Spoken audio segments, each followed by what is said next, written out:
Zbardhen detaje nga djegja e një lokali në Darzez më datë 30 mars rreth orës 17:30.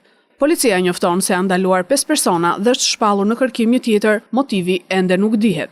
Në vijim të informacionit të dhënë më datë 30/3/2025 mbi djegjen e një lokali në plazhin e Darzezës, informojmë se në vijim të veprimeve hetimore dhe operacionale në lidhje me rastin, u ndaluan shtetasit AT 23 vjeç, EM 20 vjeç, AS 20 vjeç, EL 19 vjeç dhe DL 19 vjeç, të 5 banues në Fier, si dhe u shpall në kërkim shtetasi AR 19 vjeç, pasi dyshohen si autor të këtij rasti.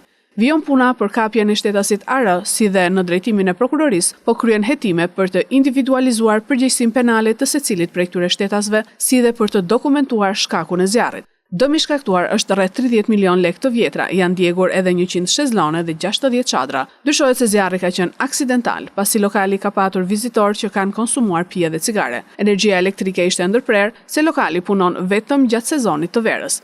Materialet procedurale ju referuan prokurorisë së Fierit për veprën penale shkatërimi i pronës me zjarr kryer në bashkëpunim.